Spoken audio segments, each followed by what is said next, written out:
शाम ढल रही थी। पहाड़ों के बीच बना एक विशाल डैम बाहर से शांत दिखाई दे रहा था। पानी स्थिर था, आसमान सुनहरा था और सब कुछ सामान्य लग रहा था। लेकिन उस शांति के पीछे एक भयानक खतरा छिपा हुआ था। डैम के कंट्रोल रूम में अचानक लाल चेतावनी लाइटें जल उठीं। स्क्रीन पर दबाव तेजी से बढ़ने लगा। मशीनें असामान्य संकेत देने लगीं। वहां मौजूद वर्कर्स घबरा गए। किसी को समझ नहीं आ रहा था कि सब कुछ अचानक कैसे बिगड़ गया।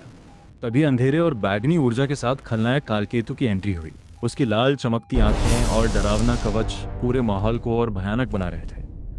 उसने अपनी डार्क पावर से डैम के सिस्टम पर कब्जा जमाना शुरू कर दिया। वर्कर्स डर गए। कालकेतु ने उन्हें मजबूर कर दिया कि वे कंट्रोल सिस्टम चलाते रहें। धीरे धीरे फ्लडगेट्स खुलने लगे। डैम से पानी जोर से बाहर आने लगा। कंट्रोल रूम के अंदर अफरा तफरी मच गई। बाहर खतरा बढ़ता जा रहा था। अगर ये सब ऐसे ही चलता रहता तो पूरा इलाका तबाह हो सकता था। उसी समय दूर कहीं अग्निवीर को इमरजेंसी अलर्ट मिला। उसका डिवाइस चमक उठा। उसे पता लग गया कि डैम गंभीर खतरे में है। उसने एक पल भी बर्बाद नहीं किया। अपनी केत के साथ वह बिजली जैसी रफ्तार से डैम की ओर निकल पड़ा। जब अग्निवीर डैम के पास पहुंचा तब तक हालात और खराब हो चुके थे। बाहर तेज पानी बह रहा था, अंदर वर्कर्स फंसे हुए थे और कालकेतु अपनी शक्ति से सब कुछ नियंत्रित कर रहा था। अग्निवीर ने सबसे पहले लोगों की जान बचाने का फैसला किया। वह कंट्रोल रूम में घुसा और वर्कर्स को बचाने के लिए अपनी एनर्जी शील्ड सामने कर दी।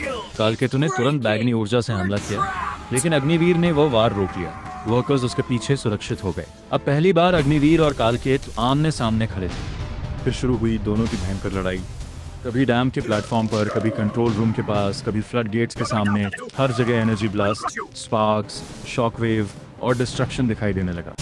अग्निवीर अपनी स्पीड, कॉम्बैट और शील्ड पावर से लड़ रहा था, जबकि कालकेतु डार्क एनर्जी से लगातार हमला कर रहा था। एक समय ऐसा आया जब कालकेतु के जोरदार हमले से अग्निवीर बुरी तरह घायल हो गया।